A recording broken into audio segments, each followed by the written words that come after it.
दूसरे चरण के लिए बीजेपी पूरा जोर लगाकर रखी हुई है। आपको बताते चले, इसी कड़ी में योगी आदित्यनाथ अलग अलग जगहों पर चुनावी प्रचार कर रहे हैं। एक तरफ वो बीजेपी को राम के भक्त पार्टी बता रहे हैं, तो वहीं दूसरी तरफ कह रहे हैं कि ये चुनाव दरअसल राम भक्तों और रामद्रोहियों के बीच में है। रामद्रोही बताकर विपक्षी दलों पर हमला कर रहे हैं। अब उनका ये मुद्दा चुनावों में कितना काम करेगा, ये बड़ा सवाल बचा हुआ है। लेकिन इन सब के बीच कांग्रेस के नेता नाना पटोले ने कुछ ऐसे शब्दों को लेकर चुनावी वार किया है जिस पर विवाद पैदा हो गया है।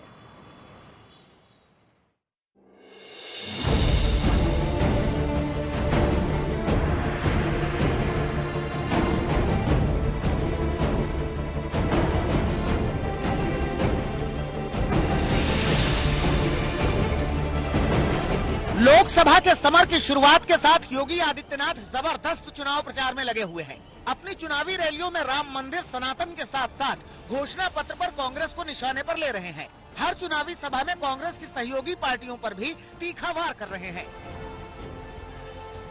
ये चुनाव तो राम भक्तों के बीच में, रामद्रोहियों के बीच में है।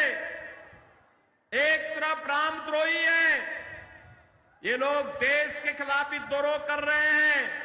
गरीबों के साथ, महिलाओं के साथ, नौजवानों के साथ, किसानों के साथ, व्यापारी के साथ, बेटी के साथ, इन सब के साथ इन्होंने द्रोह किया। अब लोकसभा के आखिरी 2 चरणों का चुनाव प्रचार चल रहा है। यूपी में योगी आदित्यनाथ की ताबड़तोड़ रैलियां जारी हैं। प्रदेश के बाहर भी वो बीजेपी के प्रचार को धार दे रहे हैं। इसी कड़ी में सोमवार को योगी आदित्यनाथ ने चंडीगढ़ में चुनावी रैली की तो राम मंदिर को लेकर कांग्रेस पर तीखा तंज कसा। अपने हमले में इंडिया गठबंधन में शामिल पार्टियों को भी निशाने पर लिया। कह रहे थे भारत के अंदर राम मंदिर का निर्माण नहीं होना चाहिए था। हमने कहा भाई आपने बुद्धि कांग्रेस को दी होती तो कम से कम वो इटली में ही राम का मंदिर बना देते। भारत के अंदर तो बनाने के लिए हमारा इंतजार था ही, मोदी जी का इंतजार था ही। लेकिन अगर पहले बताए होते तो कांग्रेस को कहते कि भाई इटली में ही बना लो। कांग्रेस हो या इनके अन्य सहयोगी दल, ये पहले दिन से राम मंदिर का विरोध कर रहे हैं। योगी आदित्यनाथ के बयानों से सियासी गर्मी बढ़ी तो कांग्रेस की ओर से जवाब आया। लेकिन योगी आदित्यनाथ पर ऐसा हमला हुआ कि ये जवाब पार्टी के लिए ही मुसीबत बन गया।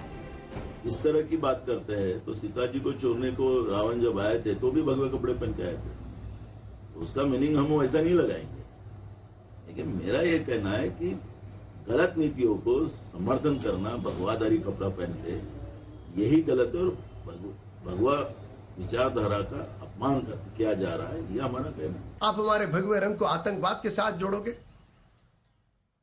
हमारे भगवे रंग के बारे में भला बुरा कहोगे। वर्तमान लोकसभा चुनाव में आप लोग मोदी जी के सामने टिक नहीं सकते। करारी हार आपको दिख रही है क्या? उसके कारण ये तुष्टीकरण की ओछी राजनीति हो रही है। जाहिर है कि चुनाव के बीच ऐसे बयानों के वार से सियासी ताप बढ़ा हुआ है और दोनों खेमा जीत के लिए जी जान से जुटा हुआ है। सियासी लड़ाई जोरदार है और ये जीत हार तय होने के लिए 4 जून का इंतजार है। आज तक ब्यूरो।